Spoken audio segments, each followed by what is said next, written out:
c'est cool, hein. C'est mon Blu-ray. Non, sérieux, c'est mon Blu-ray Pacific Rim. Non, c'est...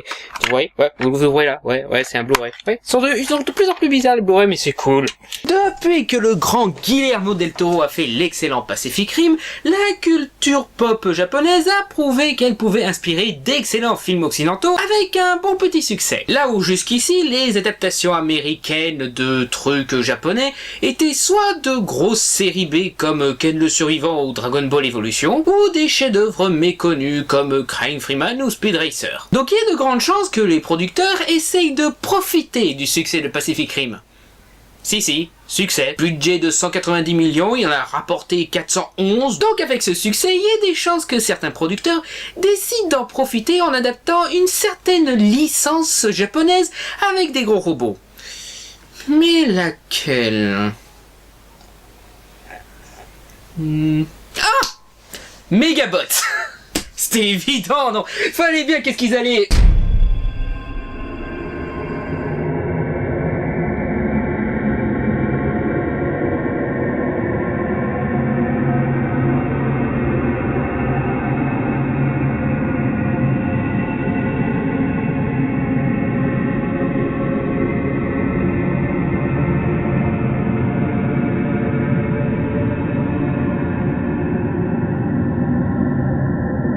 Mais ce serait trop cool!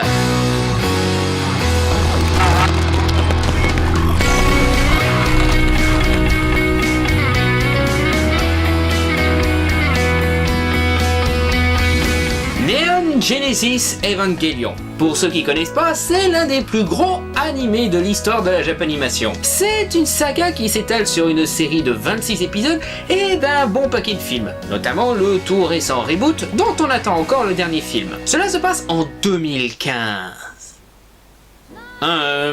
Pas si impressionnant que ça maintenant que j'y pense, où le monde a subi une catastrophe appelée le Second Impact qui a ravagé la moitié de la planète. La civilisation tient debout au mieux, notamment la ville de Tokyo 3 qui a lancé le projet Evangelion. Projet consistant à défendre l'humanité contre de terribles créatures dont le nom de code est Ange, et ce avec, parce que c'est des japonais, des robots géants. Et pour piloter ces robots, ils ont choisi un jeune garçon névrosé, une petite allemande et une vulcaine aux cheveux bleus. Et le tout avec humour, re-questionnement existentiel et surtout beaucoup de traumatisme psychologique. Et non, je ne ferai pas de blague sur le fait que c'est stupide d'avoir mis entre les mains d'Ado le sort de toute l'humanité. Tout le truc d'Evangelion, c'est de montrer une génération mettre sur le dos de l'autre génération un très lourd fardeau, ce qui du coup transférera les traumatismes de cette génération à l'autre génération. Ah, et je crois me souvenir qu'ils avaient expliqué à un moment que ceux qui ont vécu le Second Impact ne peuvent pas s'accorder avec les Eva.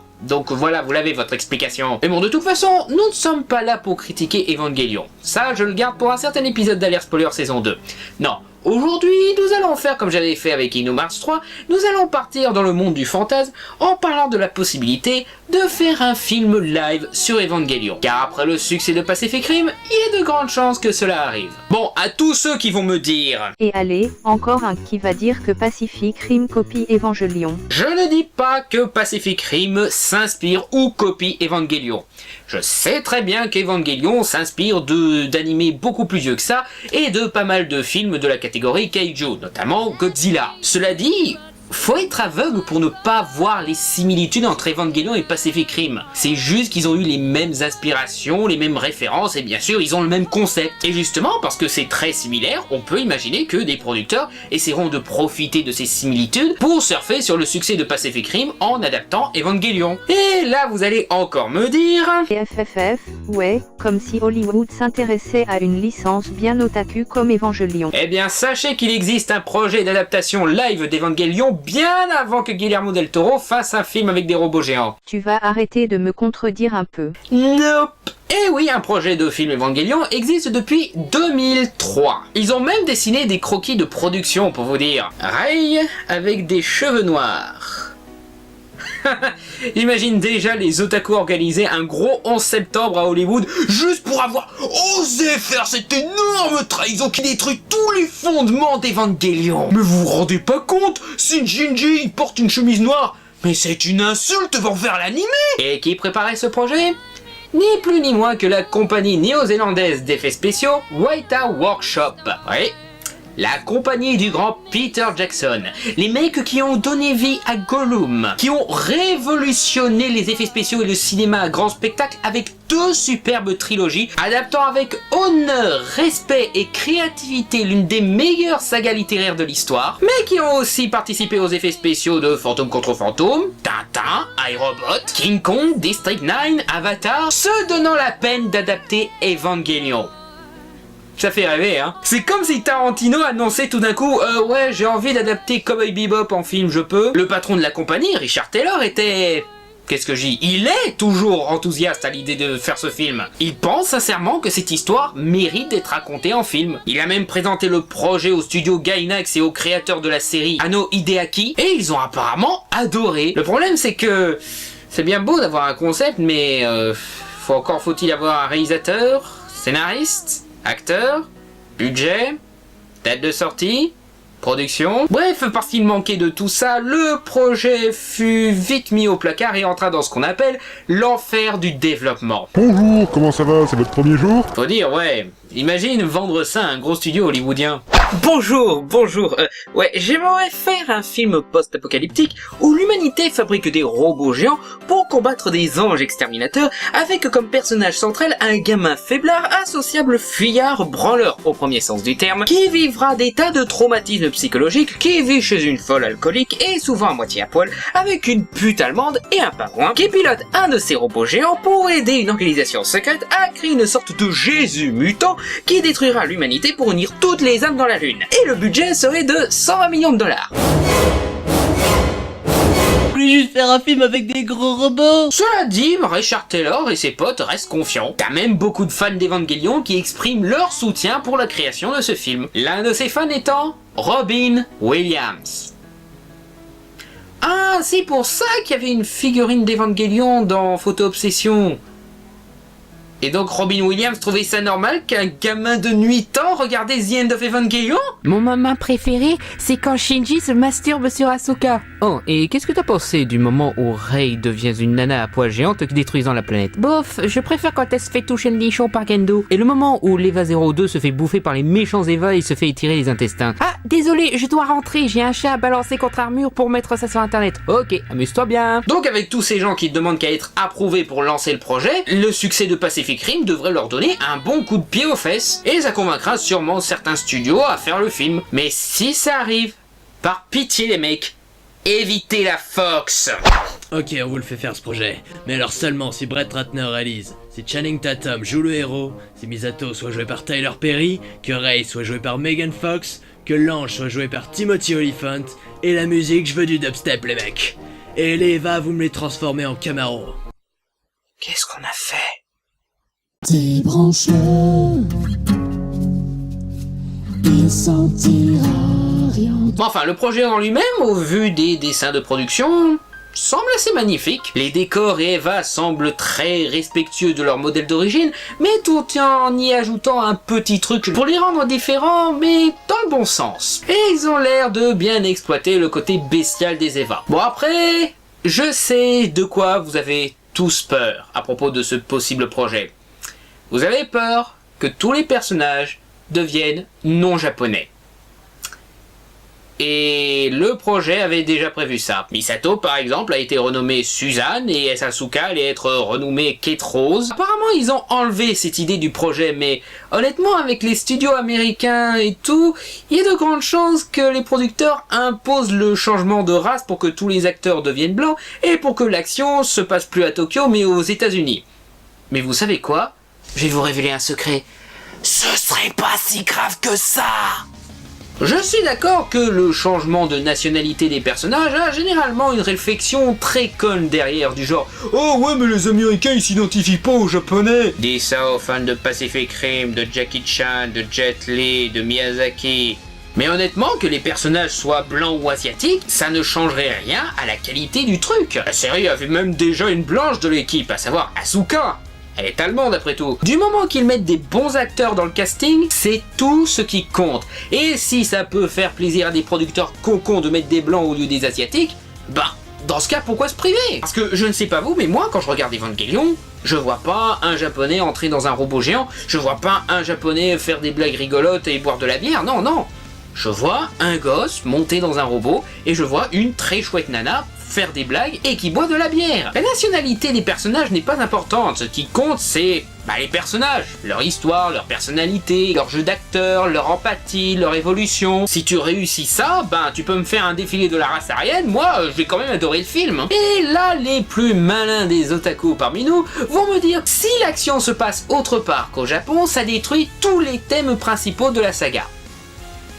Ben non, les thèmes d'Evangelion sont suffisamment universels. L'aspect post-apocalyptique inspiré par Hiroshima, toutes les cultures du monde ont eu leur petite apocalypse. Et les Américains, ils ont eu le 11 septembre, ils ont eu Katrina, ils ont ce qu'il faut pour comprendre à quoi ressemblerait le monde post-apocalyptique d'Evangelion. Comme le deuxième impact, ces apocalypses ont traumatisé une génération qui transféreront leur traumatisme à la génération suivante. Pareil pour le mal-être de l'adolescent, de l'otaku, du geek, c'est tout à fait approprié dans un domaine américain, parce que ce n'est pas un thème propre à une culture. Bon après oui, il y a l'aspect patrimoine, je me doute qu'il y a certains japonais à qui ça ferait chier de voir une de leurs sagas cultes se faire déposséder et de devenir totalement américain. Donc voilà, je me doute bien qu'ils aimeraient bien voir quelques représentants japonais dans cette adaptation d'une saga culte japonaise. Mais cela dit, ils ont juste à passer le choc et du moment que le film soit bon, c'est tout ce qui compte. Moi, Tintin, on a remplacé tous les personnages français par des anglais et tout, le film est quand même excellent. Le seul truc qui change concrètement dans une adaptation comme ça, ce serait l'imagerie. Ce serait la façon de montrer cet apocalypse, de montrer ces traumatismes. Bref, on risque pas d'avoir comme dans la série un plan d'une demi-heure sur un Eva qui tient un mec et qui hésite s'il va le décapiter ou non. Et j'ai envie de dire, rien que pour ça, on devrait le faire, ce film. Exploiter un autre angle de ce concept. Et puis, ce serait une bonne occasion pour faire une version complète de la vision d'origine d'Evangelion. Vous savez, avant que les dessinateurs et scénaristes fassent une grosse déprime, qu'il n'ait plus de budget pour faire la fin qu'ils voulaient faire à l'origine, et qu'ils se retrouvent obligés d'improviser une fin un petit peu cinéma expérimental qui va frustrer toute une génération d'otaku, avant de devoir faire le film le plus inutile de l'histoire, pour pouvoir faire un autre film où on adapte la fin qu'on avait prévue à l'origine, et avant le super reboot qui montre que même les créateurs de la série originale sont intéressés par les différentes variantes d'une adaptation, et que donc c'est complètement con de dire que des changements détruisent l'œuvre originale. Oh et oui, je pense que les producteurs hollywoodiens sont très intéressés par le côté traumatisme et psychologique de la série. Après tout, maintenant c'est à la mode depuis Batman Begins. L'autre truc qui sera sûrement altéré dans cette adaptation hollywoodienne de Evangelion, c'est les combats entre les Eva et les anges, qui seront sûrement moins gore. Oh, et je vous rassure, on aura sûrement des scènes du genre un robot qui dépece et qui bouffe un ange dans Evangelion 2 Rise of the Fourth Child. Le seul truc, c'est que la couleur du sang de l'ange ne sera plus rouge. Sera vert, bleu ou je ne sais pas quoi. Ouais, parce qu'en fait, les producteurs, ils ont rien du tout contre le gore. Ils ont rien du tout contre un arrachage de tête, un corps qui explose, etc. Non, leur problème, c'est la couleur rouge. Quoi, vous avez même pas remarqué que Gremlins, Hercule, Une Nuit en Enfer ou même Pacific Rim, ils étaient limite tout public avec tous les trucs gore qui s'y passent? Eh bien, c'est parce que ils ont pas de sang rouge. Faire en sorte qu'ils aient du sang vert et tu peux faire un torture pomme d'1h40, tu seras quand même tout public. Donc voilà, une adaptation hollywoodienne d'Evangelion, c'est tout à fait possible. Alors dans ce cas, comment faire pour pas la louper? Déjà, comme je l'ai expliqué, éviter la Fox le plus possible. Tout bien réfléchi, mettez-moi plutôt Justin Bieber dans le rôle de Shinji. Ouais. Alors du coup, en studio, ils prendraient qui? La Warner, je sais pas, parce qu'ils ont déjà Pacific Rim. Quoique, ils pourraient être intéressés de faire un Evangelion en attendant Pacific Rim 2. Universal donnerait sûrement du pognon, mais le problème, c'est qu'ils savent pas vendre leurs bons films, donc le film se plantera et on n'aura pas de suite, donc... Disney, je pense pas qu'ils vont prendre le risque après le bid de Lone Ranger et de John Carter. Non, là, ils vont rester sur les trucs connus un long moment. Bon, après, peut-être qu'ils la refileront à une de leurs filiales. Une filiale comme Miramax, quoique je sais pas s'ils auront le pognon. Puis d'ailleurs, Miramax, c'est toujours à Disney. Ou alors Touchstone, ils ont déjà fait des trucs bien gore dans le genre, donc ils peuvent se le permettre. Peut-être Columbia. Sony, ce serait risqué, parce qu'il commence un petit peu à se transformer en Fox 2. Ou alors, il y a la Paramount. Ouais. Donc soit Universal qui se bougera le cul pour le marketing, soit Touchstone, soit Paramount. Et dans le pire des cas, Columbia Sony. Ce serait bien comme ça, ouais. Au niveau du réalisateur, évidemment Guillermo del Toro il serait pas intéressé parce qu'il a déjà son Pacific Rim, donc ça serait un petit peu refaire un petit peu la même chose pour lui. James Cameron, alors là c'est même pas la peine de demander parce qu'avec ses avatars là il est bouclé pendant 30 ans, et je parle même pas du manga qu'il essaye d'adapter depuis 10 ans. Peut-être Peter Jackson, tiens, il a la passion des personnages, il a le gore exagéré, l'aspect dantesque et la mise en scène, donc ouais, peut-être Peter Jackson, qui est encore un petit peu occupé lui aussi. Matthew Vaughn, lui, il apporterait un chouette style graphique, tiens. Bryan Singer, lui, il rendrait les personnages magnifiques. En plus, homo comme il est, je suis sûr qu'il se fera un plaisir de faire le premier blockbuster avec un couple homo dedans. Sam Raimi, il serait bien pour nous faire avaler le coup du pingouin, tiens. Non, j'ai le nom parfait. Bon, alors ce serait très couillu de lui donner un blockbuster, mais voilà, le mec il serait pratiquement parfait pour faire le film. Nicolas Winding Refn. Alors là, ce serait génial. Limite s'il a pas fait la série originale lui-même en fait. Ou du moins la deuxième moitié de la série est The End. Mais bon là, c'est plus la supposition, c'est l'utopie là. Shyamalan, ça aurait été sympa. Dommage qu'il soit plus bankable à cause de toutes ces critiques injustes. Ang Lee, Brad Bird, non, lui, il est un petit peu trop positif pour le projet. Quoique, une version positive d'Evangelion, ce serait pas mal non plus. Mais bon, c'est vrai qu'avec son style, il serait plus Nadia qu'Evangelion. Le mec qui a fait Max et les Maxi Monstres, les Wachowski, bref, un réel suffisamment talentueux et surtout suffisamment personnel pour le projet, qui arriverait à s'imprégner émotionnellement dans l'histoire. Après tout, c'est la force d'Evangelion. Ou tu peux mettre à la réalisation un Yes Man pour qu'il fasse un blockbuster divertissant. Aussi, à défaut d'avoir une bonne représentation du truc, on aura au moins un film amusant. Donc c'est bon, je peux vous le bazarder, le Brett Ratner? J'ai dit amusant. Après, pour le casting... Ok, sachant que je n'ai pas une grande connaissance du cinéma asiatique qui m'empêche de connaître plus d'un acteur enfant asiatique, on va partir du principe que le casting que je vais proposer se fait si ils ont décidé de remplacer tous les Asiatiques par des Caucasiens. Ce qui va sûrement arriver et qui, comme je l'ai dit, ne rendra pas le film mauvais pour autant. Donc voici mon casting hypothétique. Shinji, Asa Butterfly. Il a la tronche, il a le talent, il a l'âge. Et de plus, il a pratiquement joué Shinji dans la stratégie d'Ender. Donc voilà, on a déjà vu qu'il sait bien faire ça. Misato, Jennifer Carpenter. Ah, elle serait parfaite dans le rôle. Elle a le côté psychopathe, elle a le côté sympathique, elle a le côté rigolo, elle a le talent, évidemment, et elle est presque aussi sexy que Misato, donc ça va. Rei. Je suis sûr que l'on peut trouver mieux, mais là maintenant, tout ce qui me vient, c'est Evanna Lynch. C'est Luna dans Harry Potter, au cas où vous aviez oublié. Elle a déjà l'aspect bizarre pour elle, et je pense qu'elle peut bien retranscrire le côté détaché de toute émotion humaine, plus que dans son rôle culte. Et puis elle a rien joué depuis Harry Potter.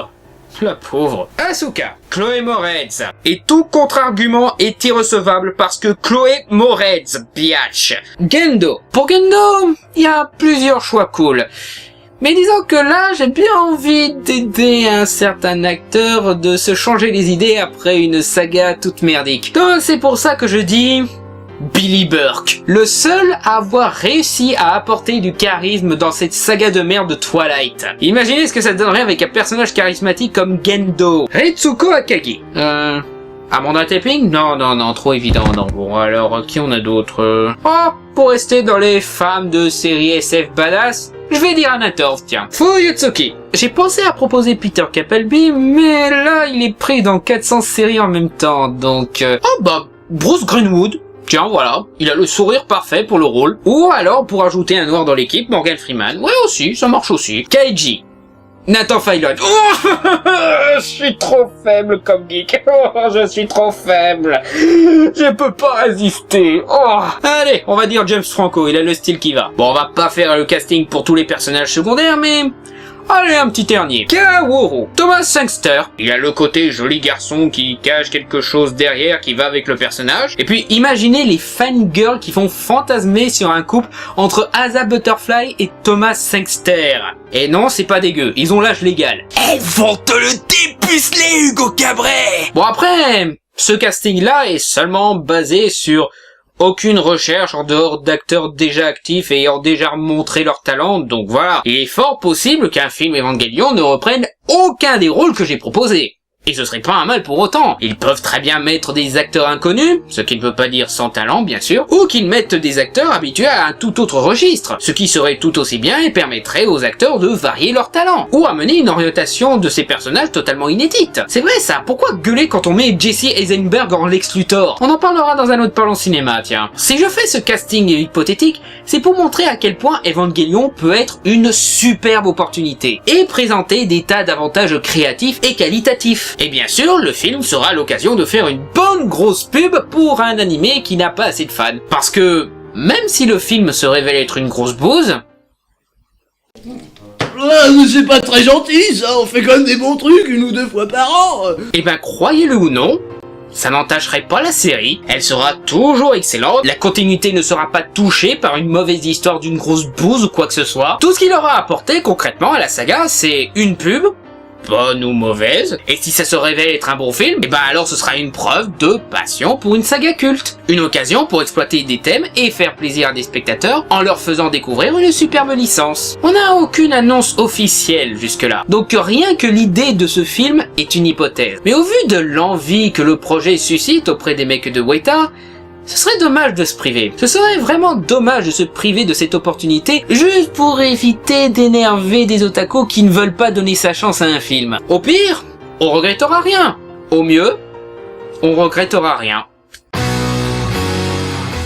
Si tu as aimé cette vidéo, abonne-toi, clique sur j'aime, laisse des commentaires sur ce que tu penses de ce projet, et je vous donne rendez-vous dans la boîte magique, le lien est dans la description, où je vous parlerai d'un certain personnage que vous ne connaissez peut-être pas tous, qui s'appelle Harley Quinn.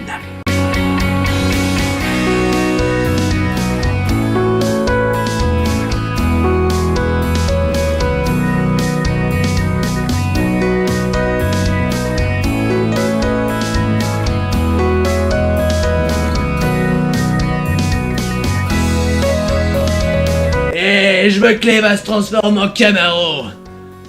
Ce sera tout, vous pouvez y aller. Producteur, bonne bière. Merci. C'est ça la vie. What have we done? faut pas que je rise. Faut pas que je rise. What have we done?